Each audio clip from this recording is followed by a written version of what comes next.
nasira yung bulong na yan. Hindi ko naman ano yun ha. Kalain na ano eh. Yung pala, matindi pala ang dala ng bulong na yun. Kahit si Kalinga Prab, wala yun dun sa vlog niya.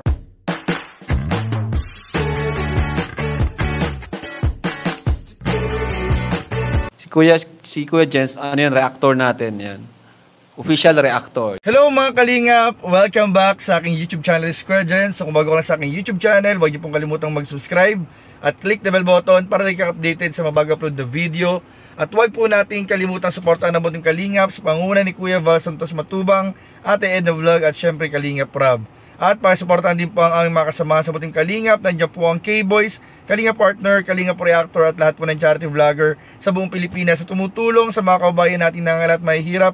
Suportahan po natin lahat guys. So mga kalingap, grabe pagkatapos nga po mga kalingap ng lahat ng na-excite at talagang hindi nakatulog kagabi sa part 40 po ng Tambalang Jomcar mga kalingap, ay meron po tayong bagong pinag-uusapan mga kalingap. Ang community po ng Jomcar at lahat na sumusuporta po sa kalingap ay meron na naman mga kalingap bagong pinag-uusapan po mga kalingap. Ito po ay kaugnay mga kalingap sa nababalita po o binalita po mga kalingap ng ating mga kasama sa K-Boys at ni Kuya Pure Health tungkol po mga kalingap sa nakunang video mga kalingap, nakunang video off cam or sakali mga kalingap ay hindi po ito nakuna ng camera sa vlog po ni Kalingap Prab. Ito po ay tungkol po mga kalingap sa bulong po mga kalingap ni Tatay Alan, ang tatay po ni Carla, kay Jomar mga kalingap tungkol po sa kanilang dalawa, kay Jomar at kay Carla mga kalingap. So ano nga ba ito mga kalingap? Ano talaga na-intriga ako dito at marami talaga nakikurious mga kalingap at nag-aabang ng update ni Kuya Pure Health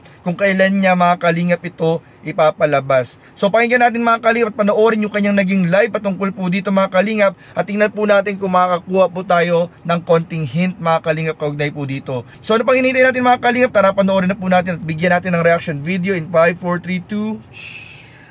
Sa akin normal lang yun eh. Pero ano, abangers kami sa bulong. Yung pala, matindi pala ang dala ng bulong na yun. Kahit si Kalinga Prab, wala yun dun sa vlog niya. Talagang ako lang nakakuha nung ano na yun. Hindi ko na alam kung paano ko sisimulan na ikwento sa inyo eh. Nung nagpaulan ng bulong, ikaw lang Kuya Pure Health ang nakasalo. Gabi pa kami nag-aantay ng bulong na yan. Kuya Pure Health, di na ako nakatulog sa bulong mo eh. Pinarinig ko sa kanya, pero hindi ko pinapanood, pinarinig ko lang sa kanya. Sabi niya, bulong din talaga. Di ko alam kung paano ko sasabihin eh. Kasi wala pang upload si ano eh, si Kalinga Prab. Ano yan, pag na-upload na ni Kalinga Prab, hindi ka na magsalita. Pwede na. Bro, wala pa lang upload sa upload ni Kalinga Prab ang bulong. Wala po. Siguro po. Si Kuya Bobby po makakapagsabi kasi si Kuya Bobby kagabi, tinapik niya po yung bulong na yan. Grabe. O magaling lang talaga si Kuya Bobby. Yan ito rin mga. So yun nga mga kalingap at napanood nga po natin yung naging live kahapon ni Kuya Pure Health mga kalingap. So suportahan po natin ang ating mga kasama sa K-Boys, si Kuya Pure Health, at binanggit din po doon ni Kuya Pure Health si Kuya Bobby. Suportahan din po natin mga kalingap, sila Kalingap JJ, sila Sed, yung mga kasama pa sa K-Boys. Lahat po ng kasama natin sa K-Boys mga kalingap ay suportahan po natin sila B1, B2, sila Kuya Yoyo, Kuya Ato, Kalingap Tata, sino ba, Kuya Starax. Ayan, syempre ang ating mga K-Boys, sila Ian, Edu, Kalingap Prab, Kalingap Dan, Kuya David Vlogs. Alam ba, may nakalimutan ako. Si Kuya Nel, si Kuya Nel. Speaking of Kuya Nel nga pala mga kalingap, bago ko ituloy yung ating kwentuhan tungkol kay Kuya Pure Health, ngayon po paalis po ako ngayon dahil meron pong nagpahatid mga kalingap na suporta para kay Kuya Nel at kay Alex, dahil nga po alam naman po natin mga kalingap na isa na po siyang ganap na daddy ngayon si Kuya Nel. At ayun, dadalan po natin ng pinapabiling cake, spaghetti and pizza from Tita Pam. So ayan, abangan po natin mga kalingap. Thank you very much po Tita Pam. And ayun mga kalingap, bago tayo umalis mga kalingap, naisipan ko mag-vlog at pag-usapan po natin yan. Bulong na yan ni Tatay Alan, ng tatay po ni Carla mga kalingap, na alam ko po mga kalingap, napakarami po nag-aabang, napakarami na curious.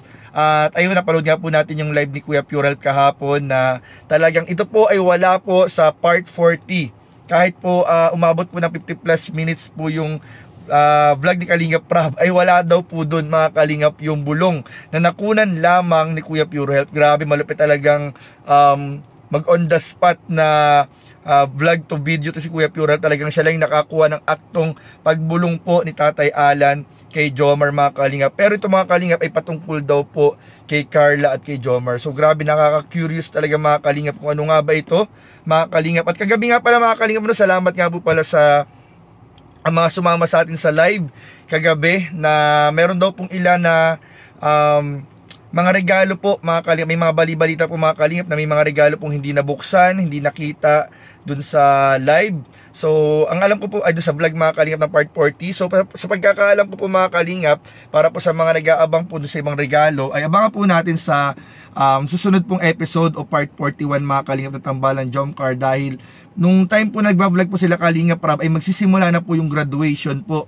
Sa pagkakaalam ko kaya nagmamadali na rin silang mag-video, mag-vlog, magbigay ng mga regalo. Medyo nagmamadali na rin dahil magsisimula na po, malapit na magsimula yung graduation ceremony. Kaya minadali lang talaga nila yung vlog. Kaya yung ibang regalo, yung ibang envelope, hindi na nga nabuksan, hindi na rin nabasa yung letter. Pero sigurado po yan ay ipapakita po sa atin yan ni Kalingap Rab. So abangan lang po natin mga kalingap sa part 41. Baka ipakita po dyan mga kalingap. Katulad po nung binigay po ni Tita Ana na pang shopping po ni Jomar at Carla ng mga damit para magamit sa Palawan. So dyan din po natin yan mga kalingap makikita sa susunod na episode. Sabi ni Kalingap Rab, gagawa niya ng hiwalay na part po yung pag-shopping ni Jomar at Carla. So abangan po natin yan. Pero all the best mga kalingap, marami namang nakarating sa atin na sobrang umulan daw talaga mga kalingap ng blessings at regalo kay Carla nung graduation mga kalingap. Meron nga dito mga regalo din para kay Papa Joms. Talagang damay po si Papa Joms mga kalingap sa blessings po na dumating kay Carla sa kanyang graduation. Talaga mga kalingap, mamaya abangan nyo pala mga kalingap, mamayang gabi baka i-live reaction ko po yung part 40 mga kalingap. So hinihintay lang po natin yung 24 hours, lumipas yung 24 hours, tapos pwede na tayo magbigay ng reaction video para po dyan. So abangan nyo po mga kalingap sa YouTube channel po ni Kuya Pure Health kung ano nga ba talaga yung bulong. Dahil sabi nga ni Kuya Pure Health, hinihintay lang po niyang mag-upload si Kalingap Rab. Kasi nung nag-live siya kahapon, hindi pa nakakapag-upload si Kalingap Rab. Pero kagabi, nag-upload na. So malamang sa malamang ngayong araw, baka i-reveal din po ni Kuya Pure Health mga kalingap yung bulong na yan tungkol kay Jomar at Carla, na si Tatay Alan lang ang bumulong kay Jomar na nasaksihan mismo ni Kuya Pure Health. So abangan po natin yan mga kalingap. So yun lamang po mga kalingap, at comment down below mga kalingap kung ano yung sa tingin yung binulong ni Tatay Alan. Maghula po tayo muna, hula muna tayo mga kalingap, tapos mamaya tingnan natin sa upload ni Kuya Pure Health kung totoo po ba o tama po yung ating mga hula mga kalingap. So yun lamang po, at maraming po salamat sa inyong panonood. Please don't forget to like, comment, share, and subscribe sa ating mga video. Maraming salamat. God bless. Bye-bye. What is this I'm feeling? I can't explain.